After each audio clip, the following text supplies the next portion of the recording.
Lección número 22 de Mariología. Invoquemos al Espíritu Santo en esta semana que celebramos Pentecostés. Ven, Espíritu Creador, visita las almas de tus fieles y llena de la divina gracia los corazones que tú mismo creaste. Tú eres nuestro Consolador, don de Dios Altísimo, fuente viva, fuego, caridad y espiritual unción.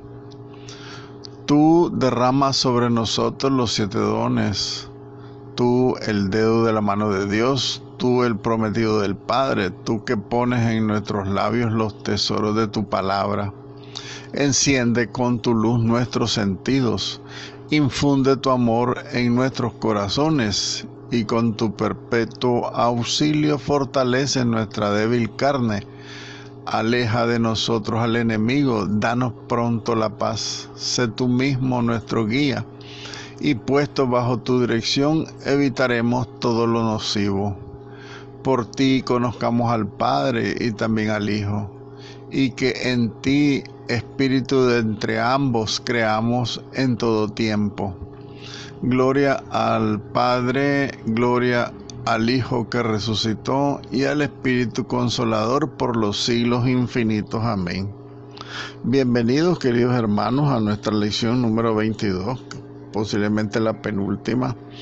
Y conectémonos pues directamente al capítulo 12, donde estamos tratando el tema de las diversas posiciones teológicas contemporáneas en cuanto a que la Santísima Virgen María cooperó de una manera singular y única en la redención, ¿verdad? De una manera, también decíamos, inmediata y remota, pero también hay teólogos, los italianos y los españoles, por ejemplo, que piensan y sostienen que la cooperación de la Santísima Virgen María era inmediata en la redención, en contraposición de lo que opinaban los mariólogos de Alemania que hablábamos en la clase anterior.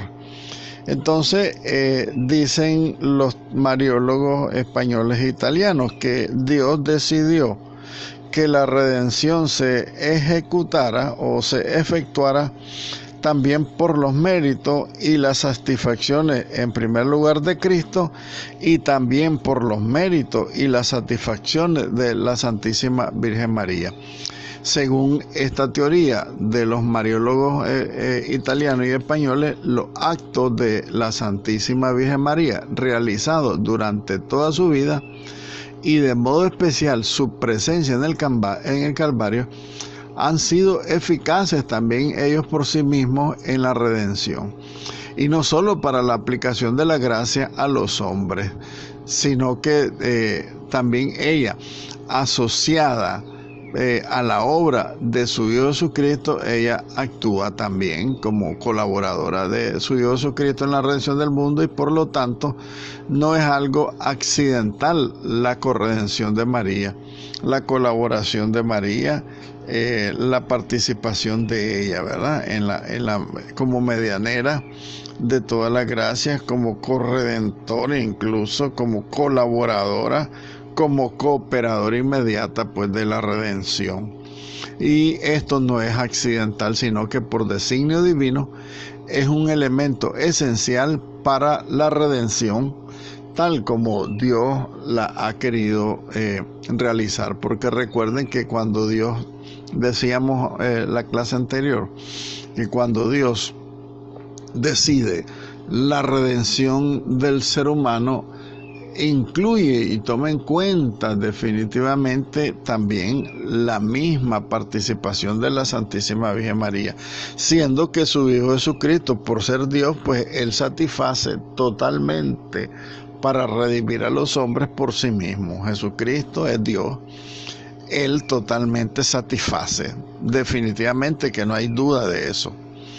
Pero que también Él quiso, en su bondad y en su amor y en su sabiduría, quiso tener una colaboradora que es la que le dio carne, porque si ella no ha colaborado, él no se hubiera hecho en realidad carne, y si María no hubiera aceptado y otra mujer sí hubiera aceptado, pues esa otra mujer sería la María para nosotros, porque esa es la Madre de Dios.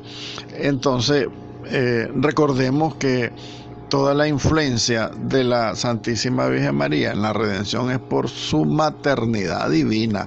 Eso no lo tenemos que perder de vista. Muy bien, un apartado continuemos los apartados pues, del capítulo 12. Vamos al apartado número 10. ¿Cómo es la naturaleza de esta cooperación de María en la redención del hombre? Dice el Concilio Vaticano II. El Concilio Vaticano II, según su expreso deseo, no intentó resolver las cuestiones debatidas entre las diferentes escuelas teológicas, dice el Lumen Gentium número 54. No se decantó por ninguna tendencia teológica, sino que asumió lo mejor de cada una de estas escuelas y llegó a una posición de equilibrio. El Concilio Vaticano II entonces toma de todas las teorías mariológicas existentes anterior al mismo concilio. El Concilio Vaticano II no se inclina por ninguna de las tendencias teológicas sobre la Santísima Virgen María y su colaboración en la redención, sino que el Vaticano, como les decía, asume lo mejor de cada una de estas posiciones teológicas y hace un sano y verdadero equilibrio, y eso es lo que hace que el Vaticano defina todo lo que tiene en su contenido, pues el capítulo 8 dedicado a la Santísima Virgen María. ¿Qué es lo que tomó el Concilio Vaticano II sobre todos estos criterios teológicos? El primer criterio lo constituye el principio paulino, o sea, lo que dice San Pablo de que Cristo es el único mediador entre Dios y los hombres. Primera carta a Timoteo, capítulo 2. Eso es sine qua non, no tiene paralelo. Así la verdad revelada. Segundo, que la mediación de la Santísima Virgen María no ocurre y no oscurece, la mediación de la Santísima Virgen María no oscurece la mediación de Cristo, ni la aumenta ni la disminuye. O sea, el principio vital de la redención es Cristo, único mediador entre Dios y los hombres, único redentor.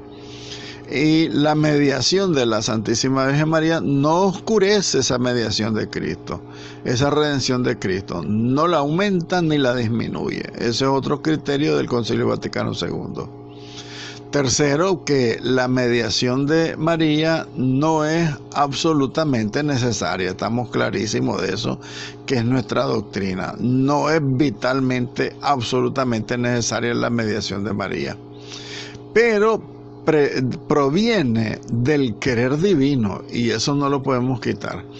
El querer divino lo dispuso así y procede de la sobreabundancia de los méritos de Cristo, dice la Lumen Gentium número 60. Es que la virtud de la redención de Cristo tiene un poder y tiene una sobreabundancia de los méritos de Cristo de una manera infinita, que abarca 1.000.000 de mundos. Con ese mismo sacrificio, Cristo los redime a toditos, totalmente, porque Él es Dios, y los méritos de su sacrificio son infinitos, no lo olvidemos. Entonces, en ese sentido, dice el Concilio Vaticano II que la mediación de María no es absolutamente necesaria. Lo quiso Dios, que es otra cosa, pues Dios lo permitió, Dios lo quiere, no tanto lo permitió, Dios lo deseaba. Dios lo puso así en su sabiduría y en su amor, porque como les digo, cuando Dios decide la redención del hombre, incluso desde antes de la creación del mundo, ya incluye el papel de la Santísima Virgen María como Madre del Redentor. Eso no lo podemos quitar. Pero repetimos lo del Vaticano II, es totalmente sobreabundante la virtud y la riqueza de los méritos de Jesucristo. Y de ahí es donde ella toma todos esos bienes espirituales que los reparte entre todos los hijos de Dios, entre todos los bautizados. Número cuarto elemento que toma el Concilio Vaticano II para su capítulo 8 de la Lumen Gentium. Dice, la mediación de María no es una mediación intermedia entre los hombres y Cristo. Recordemos lo que la primera posición del Concilio Vaticano II, que el principio paulino de que Cristo es el único mediador, eso estamos claros, pero la mediación de María no es una mediación intermedia entre los hombres y Cristo. Al contrario, es una mediación indisolublemente unida a la de Cristo y absolutamente dependiente de la mediación de Cristo. Son dos elementos valiosísimos. La mediación de María es una mediación que es indisoluble con la mediación de Cristo, porque ella va unida a Cristo, va unida a la mediación de Cristo. Y también dice el Concilio Vaticano II que es absolutamente dependiente. Es lo que decíamos, ¿no? Que la sobreabundancia de los méritos de Cristo son infinitos.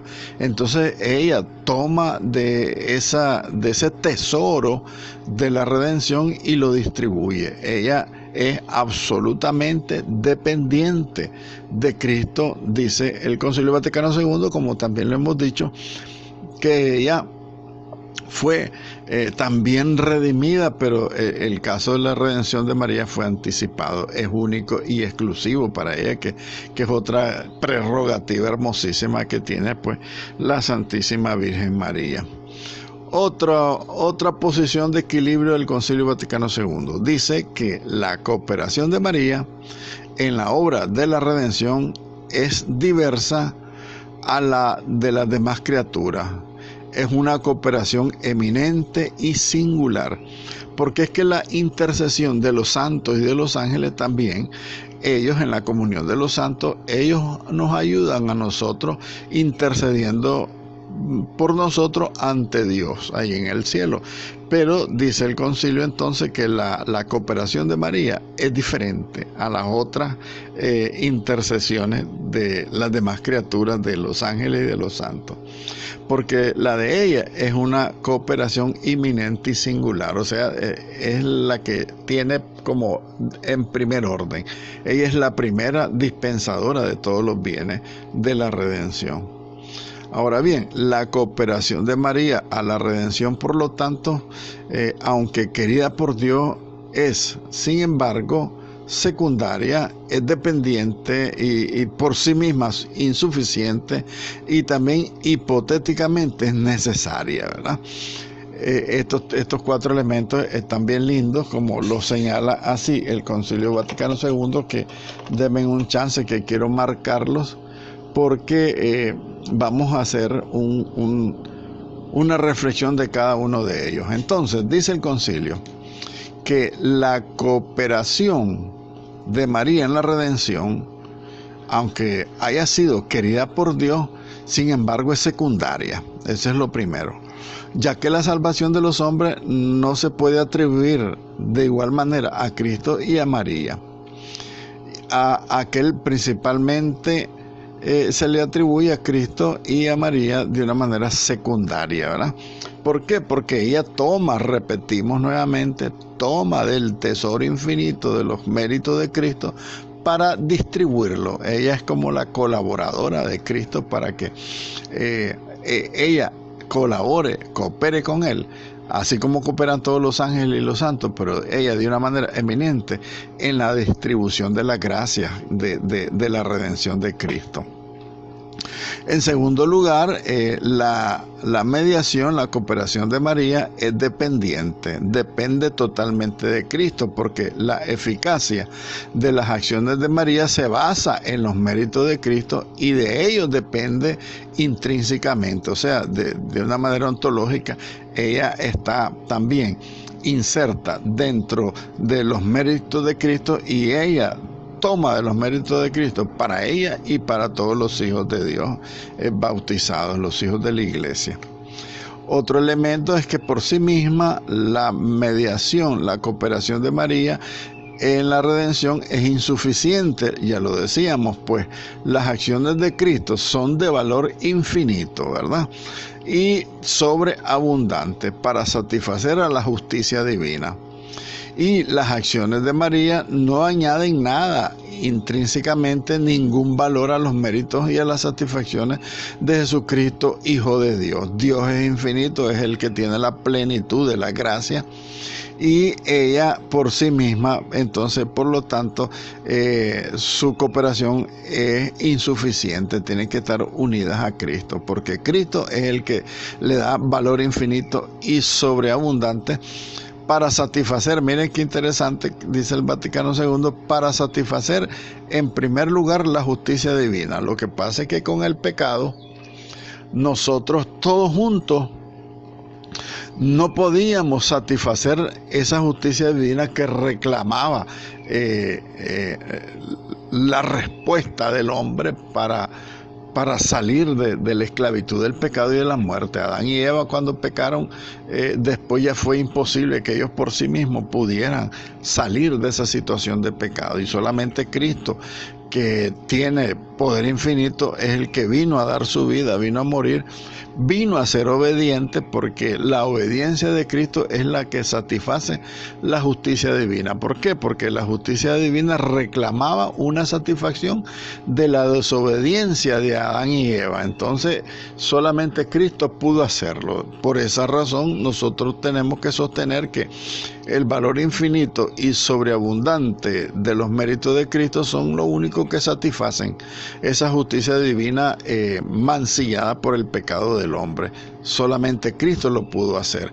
María, por su parte, no lo puede hacer porque es criatura. Solamente Dios podía satisfacer esa ofensa divina, esa justicia divina. Solo un Dios podía satisfacer a otro Dios. María, como criatura humana, no podía satisfacer por sí misma. Entonces su mediación tiene valor, pero es insuficiente. Pero sí adquieren valor en el sentido de que una vez ella totalmente unida y asociada a la persona de su Hijo Jesucristo y a su obra de la redención, entonces ella se hace colaboradora también de su Hijo Jesucristo, porque por sí misma, por lo tanto, ella no tiene ninguna incidencia plena, sino que insuficiente. Por supuesto que Dios la escucha como criatura, pero más la escucha por ser la madre del Hijo de Dios, ¿verdad? Ahora en el cielo. Por lo tanto, el último elemento del Concilio Vaticano II, para ratificar lo anterior, hipotéticamente es necesaria la colaboración, la cooperación de María en la obra de redención. ¿Por qué? Porque es decir, que Dios habría podido redimirnos exclusivamente por los méritos de Cristo sin la cooperación de María. Dios podía haberlo hecho así, pero como Dios lo ha dispuesto así y ha asociado a la Santísima Virgen María en la obra redentora, entonces los méritos y satisfacciones de la Virgen Santísima son necesarios hipotéticamente que se unan a los méritos y a las satisfacciones redentoras de su Hijo Jesucristo como precio de la liberación de los hombres, de la liberación del pecado y de la muerte. Ahora, entonces, la cooperación, el numeral 11 del capítulo 12, la cooperación de María a la redención, por lo tanto, es in facto esse. in facto, ese en latín significa de hecho. Entonces, la cooperación de María a la redención es de hecho. ¿Por qué? Porque así lo dispuso la benevolencia y la sabiduría de Dios. Dios quiso redimirnos por medio de su Hijo Jesucristo, pero también con la cooperación de la Santísima Virgen María, su madre. Entonces, podemos decir que la misión de distribuir la gracia por parte de la Santísima Virgen María es una consecuencia de su asociación a la redención y de su maternidad divina. Aquí es donde está la respuesta entonces de por qué es hipotéticamente necesaria la colaboración de María en la redención. Ella, que por disposición divina fue asociada a la redención, asociada a los méritos y a las satisfacciones de su Hijo Jesucristo. Entonces ella también adquiere méritos porque su Hijo Jesucristo se los da. Entonces, por lo tanto, la misión de la colaboración, de la cooperación, de la corredención de María es lo que estamos diciendo aquí. Podemos decir que la distribución de la gracia, ella toma el tesoro de los méritos de su Hijo Jesucristo para distribuirlo. Entonces, esta distribución de la gracia por parte de María es una consecuencia de su asociación a la redención y es una consecuencia de su maternidad espiritual. Por lo tanto, con toda propiedad se puede aplicar a la Santísima Virgen María el título de dispensadora, porque así se lo aplica el Concilio Vaticano II, porque por voluntad divina ella, subordinada a Cristo, ella aplica a los hombres todas las gracias obtenidas en la redención.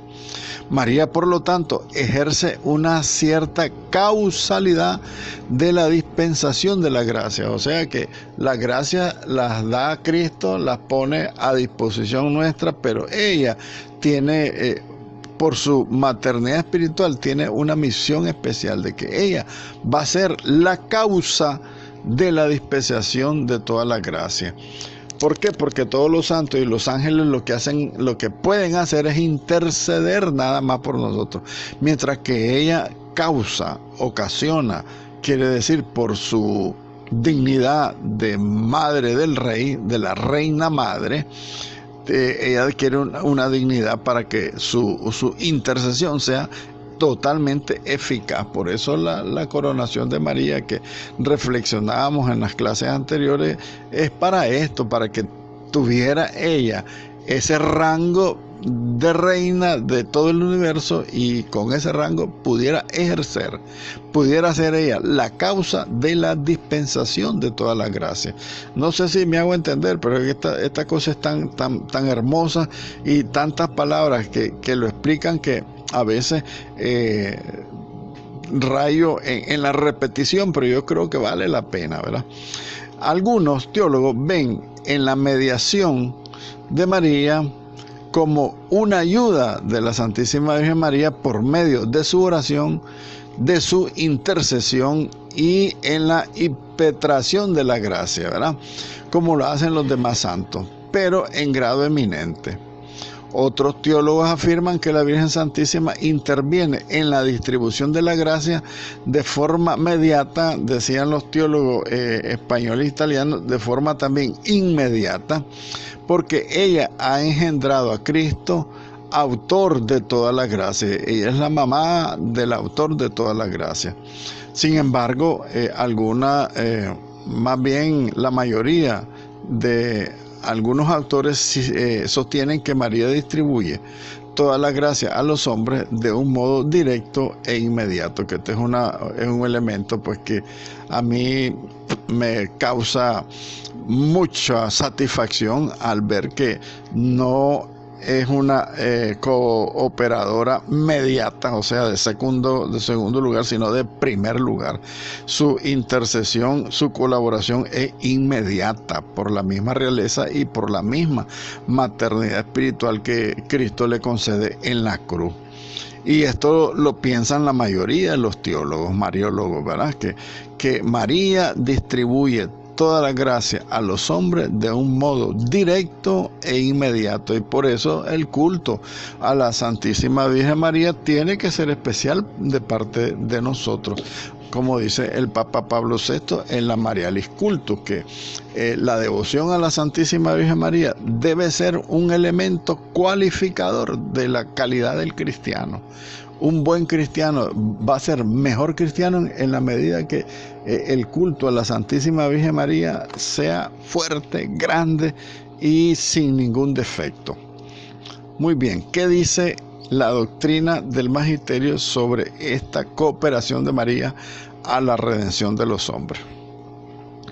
La doctrina proclamada por San Bernardo ha sido desarrollada con diversos acentos y matices por los últimos romanos pontífices. Dicen ellos, todos ellos reiteran, en primer lugar, todas las gracias obtenidas en la redención se nos otorgan a través de la Santísima Virgen María. Segundo, así como nadie puede llegar al Padre sino por el Hijo, así nadie puede llegar al Hijo sino por la Madre. Y la doctrina que proclama el Concilio Vaticano II referente a este tema puede resumirse en los siguientes puntos. En primero, la mediación de la Santísima Virgen María no cesa con su asunción al cielo. La asociación de María a la obra de Jesús es permanente a lo largo de toda la historia de la salvación, desde el protoevangelio, miren, desde el inicio pues de la caída del hombre en el Génesis, cuando el hombre, Adán y Eva, caen en pecado. Entonces desde ese inicio, que también inicia la historia de la salvación, la asociación de la Santísima Virgen María a la obra redentora de su Hijo Jesucristo permanece a lo largo de toda esta historia de la salvación, desde el protoevangelio hasta la segunda venida de Cristo. O sea que por todos los tiempos que exista la iglesia en la tierra, en el universo. Y más allá, diría yo, adelantándome un poco lo que va a decir más adelante, ella está en el cielo, ella fue asunta al cielo para estar al lado de su Hijo Jesucristo, también intercediendo por nosotros.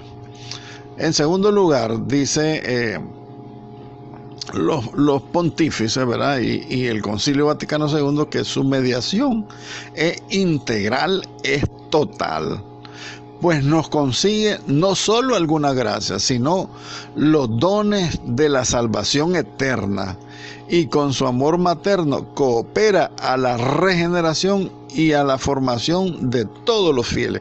O sea que la colaboración, la mediación de María es integral, es total. No nos va a dar solamente unas graciecitas que le pidamos, ella nos va a dar todo lo que necesitamos, todo, totalmente todo lo que necesitamos para salvarnos.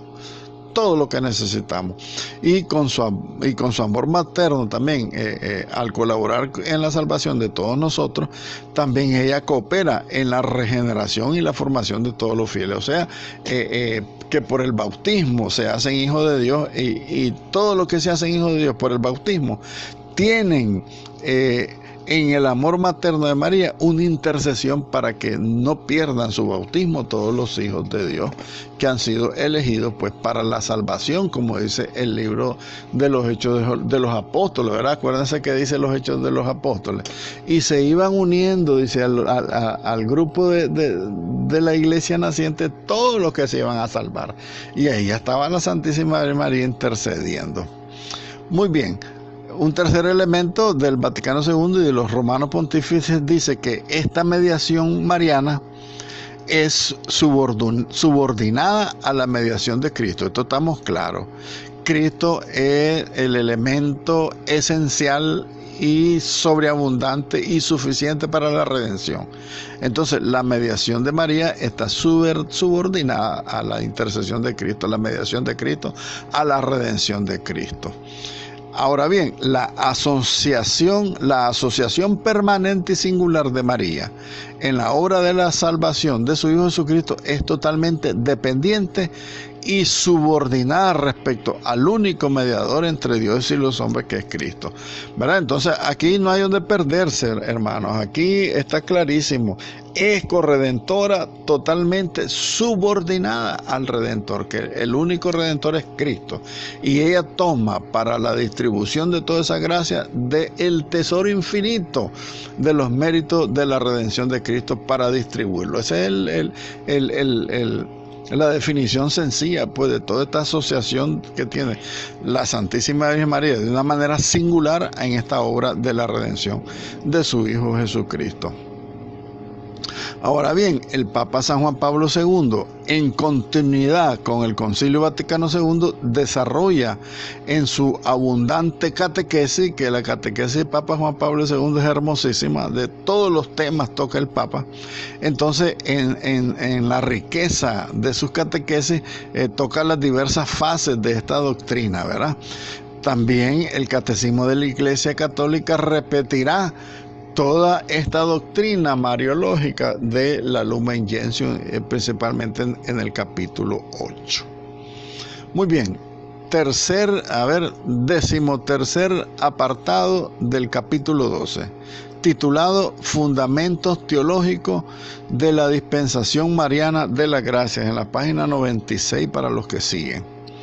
Primero, la maternidad divina.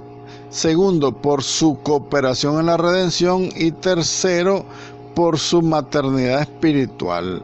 La maternidad divina, cuando la Santísima Virgen María, con su fiat, en el momento de la anunciación, dio el consentimiento para que se encarnara el Verbo Divino en su seno, se vinculó para siempre a la misión de su Hijo Jesucristo, mediante una entrega total de sí misma, de su persona, al servicio de los planes salvíficos del Altísimo.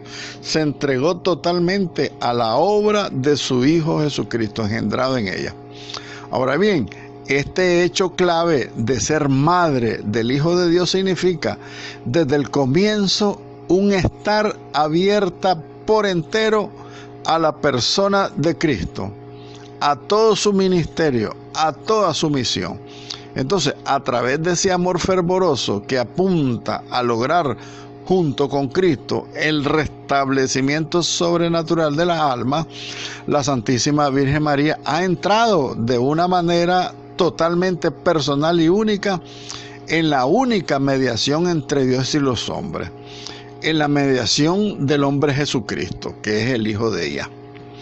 En segundo lugar, que por su cooperación a la redención, pues el sí de la Santísima Virgen María no es solo un sí a que Cristo se encarnara en su seno, sino el asentimiento, o sea, la aceptación de unir toda su vida, todas sus alegrías, todos sus dolores de la vida, todos sus gozos, su alegría, unirlo todo eso a los dolores de su Hijo Jesucristo, a los gozos de su Hijo Jesucristo, a toda la misma vida que llevaba su Hijo Jesucristo. Ella se unió de una manera totalmente plena.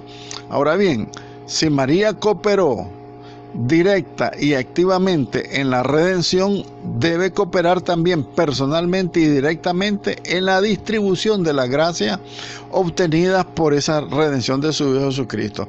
Pues con la muerte redentora del Hijo, la mediación materna de la esclava del Señor alcanzó su dimensión universal. Así de hermosa es la colaboración y el alcance que tiene la mediación de la Santísima Virgen María. Una mediación materna. Ella, que esclava del Señor, adquiere esa maternidad universal. Y por su maternidad espiritual también, el hecho de que la maternidad supone la donación de la vida, en este caso la vida espiritual, y juntamente debe suministrar los medios oportunos para la conservación y el desarrollo de esta vida espiritual. Entonces la Santísima Virgen María, por lo tanto, ejerce su maternidad espiritual espiritual y universal, intercediendo ante su Hijo Jesucristo y dispensando los dones de la salvación eterna. O sea, distribuyendo a todos los hermanos de su Hijo Jesucristo, distribuyéndole todos esos dones de la salvación y todos los necesarios para lograr salvarse. No solamente te va a dar una cosita, te va a dar todo lo que necesites para llegar hasta el cielo. Respecto a esta causalidad de la Santísima Virgen María para dispensar las gracias, se debe afirmar también que ella, junto con Cristo y subordinada ella a Cristo, es causa moral de toda gracia mediante su intercesión. Solo Dios es el autor de la gracia. María mueve a Dios para que conceda la gracia a los hombres. Es la intercesión de la Reina Madre María constituida, Madre espiritual de todos los hijos de Dios, de todos los miembros del cuerpo místico de Jesucristo, y también por ser la Madre de todos los vivientes. Ella consigue por su realeza divina, la Reina Madre, ella consigue mueve a Dios para que conceda esta gracia. Es un poder maravilloso que tiene la Santísima Virgen María. Papa San Juan Pablo II reafirmará también estas 3 características de la mediación mariana, ¿verdad? Dice el Papa Juan Pablo II: es una mediación participada, dice en la Redentoris Mater número 38 y 39. Dice Juan Pablo II también, es una mediación materna, dice Redentoris Mater número 38. Y también dice el Papa, es una mediación universal, y eso lo señala en la Redentoris Mater, que es su encíclica sobre la Santísima Virgen María, que valdría la pena que la leyeran, en el numeral 40. Redentoris Mater, encíclica del Papa San Juan Pablo II, que ahorita la voy a marcar para enviársela. Yo no me quiero quedar con nada, para que ustedes tengan todos los elementos y todas las fuentes donde está la más pura mariología que nos ha llegado hasta nuestros tiempos. Finalmente, reflexionemos en un excursus que es al final del capítulo 12, para que mañana tengamos el capítulo 13 y con eso concluyamos pues nuestra clase. Dice el excursus: ¿es correcto el uso del título de corredentora? Es una pregunta. ¿Está bien usar la palabra corredentora? Vamos a ver qué dice el texto.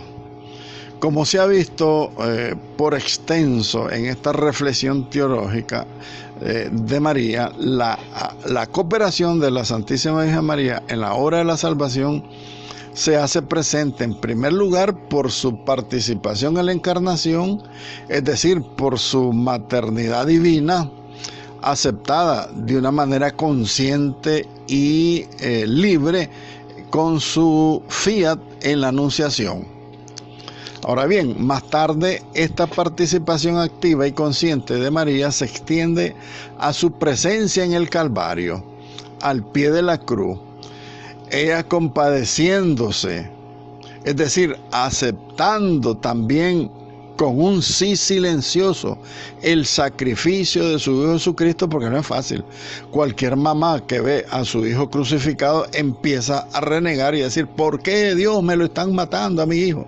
Mientras que ella lo acepta de una manera, ella compadeciéndose, quiere decir compartiendo, viviendo ella y aceptando y renovando nuevamente aquel fiat que dio en la anunciación, aceptando en silencio el sacrificio de su hijo.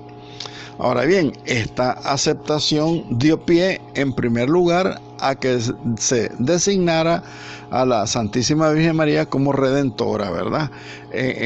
Al principio de la historia así se le decía, Redemptrix, o sea, la redentora, con el significado de madre del Redentor. Redentoris Mater, como dice el Papa San Juan Pablo II. Ahora bien, este título se constata su presencia ya en el siglo X, en una de las letanías del Rosario de la Santísima María. No se trata de una palabra que quiera significar nada en especial. Sencillamente, si ya antes de este siglo X se viene diciendo que la Santísima Virgen María redimió al mundo porque dio a luz al Redentor, ahora se condensa ese pensamiento en una única palabra, Redentrix. En el uso de los términos, el femenino no comporta lo mismo que el masculino. Redentor es para el hombre, ¿verdad? Redentrix es para la mujer. Pero pues a lo mejor pues esta frase redentora pues era como muy ambiciosa, ¿verdad? En los siglos anteriores. Es en San Bernardo y con San Anselmo precisamente cuando se comienza a destacar la compasión de la Santísima Virgen María en el Calvario. La palabra compasión quiere decir compasión, o sea, padecer con. ¿Verdad? Ella padeció en el Calvario, es decir, su cooperación al sacrificio de la cruz. Y cuando se comienza a sentir malestar ante este término redentrix, o sea, que se le decía a la Santísima Virgen María que ella también era redentora, precisamente por lo ilógico de que en masculino se significa que este término, el redentor, en sentido estricto y único y exclusivo, mientras que en femenino se designa a quien solamente colabora en la redención de una forma subordinada. Esto quiere decir entonces que el nombre de redentora que se le aplicaba a la Santísima Virgen María antes del siglo X ya tiene un verdadero sentido, que es el sentido que nosotros le queremos dar a su corredención, ¿verdad?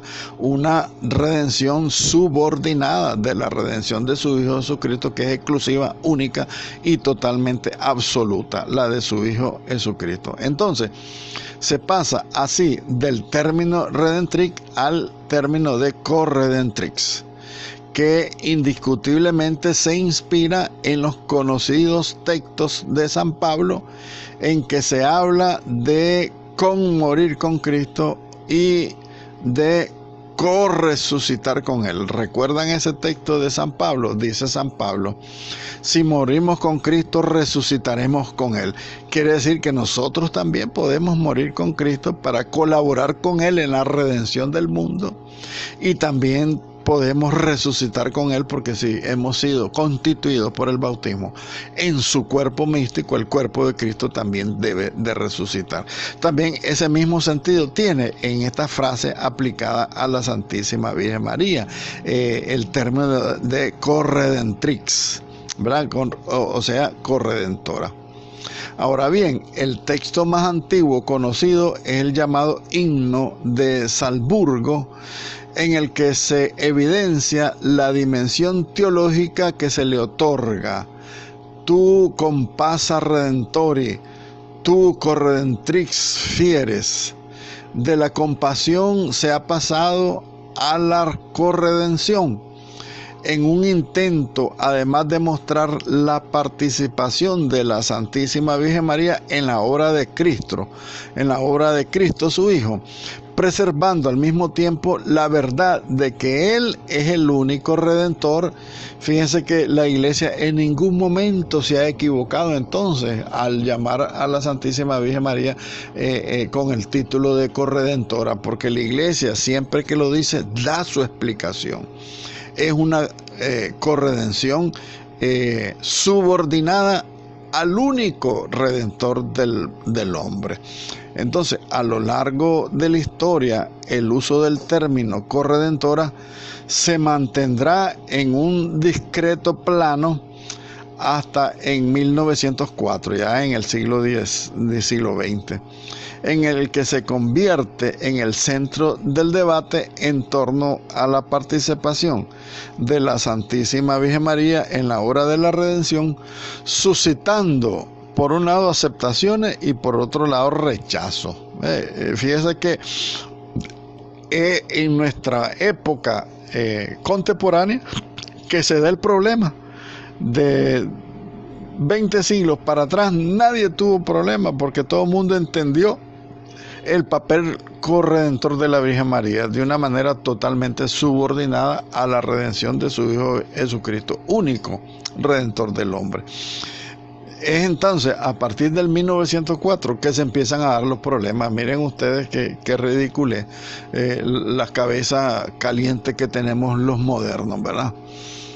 Ahora bien, en 1914 se le conceden indulgencia a una oración de la Virgen María en la que se llama corredentora, ¿verdad? Miren qué bonito. El Papa Pío XI usa este término en algunos discursos que escasamente pueden comprometer la autoridad doctrinal. Pío XI, una maravilla, que fue el que definió. No, Pío XII fue el que definió la Asunción. Muy bien, por su parte, ni el Concilio Vaticano II ni el Catecismo de la Iglesia Católica usan el término de corredención. Ya hay una perspicacia, más bien diría yo, en todos los teólogos, los cardenales y los obispos que trabajaron el catecismo, y todos los padres conciliares del Vaticano II también ya tenían una mala perspicacia, diría yo, porque toda la tradición de 20 siglos ya se utilizaba el término de corredención de una manera subordinada. Entonces la perspicacia nace en el siglo XX, así de tremendo esto. Ahora bien, el rechazo del uso de este término por parte de algunos teólogos está movido precisamente por el temor a que esta corredención sea concebida en el mismo plano de igualdad con la redención de Cristo, restando algo a la unicidad de su sacrificio y de su mediación. A otros teólogos semejante argumento les pareció un falso escrúpulo teológico, pues es evidente que corredentrix surgió precisamente para evitar este malentendido que ahora se vuelve a retomar, y que así como se llama a María corredentora con Cristo, a nadie se le ocurre llamar a Cristo corredentor con María. Entonces la hegemonía la tiene Cristo. Eso así de triste es la realidad de nuestras cabecitas modernas, que se suscitó perspicacia que en 20 siglos no la tuvo la palabra corredentora, y con nosotros ahora nace esa perspicacia. Y fíjense ustedes que ya no voy a seguir más porque ya se me acabó el tiempo, pero comentarles también que algunos en aras al diálogo interreligioso también hablan, no hablemos de ese tema de María Corredentor porque puede dañar el diálogo, el ecumenismo. Es un falso criterio, pienso yo, porque no tenemos la capacidad ni de estudio ni de conocimiento. La gran ignorancia es la que nos hace dudar de esa bonita que más bien esa virtud pues que consiguió la Santísima Virgen María con su entrega, con su sí y con su oblación totalmente a la par de su Hijo Jesucristo en la cruz. Yo creo que ella no murió al ver morir a su hijo porque Dios le dio la gracia de sostenerla, porque cualquier madre que ve morir de esa manera a su hijo, ella se hubiera muerto. La Santísima Virgen María siguió viva después de la muerte de su Hijo Jesucristo por milagro de Dios. Ave María, gracia plena, Dominus tecum, benedicta tu in mulieribus, et benedictus fructus ventris tui, Iesus. Santa María, Mater Dei, ora pro nobis peccatoribus, nunc et in hora mortis nostre. Amén.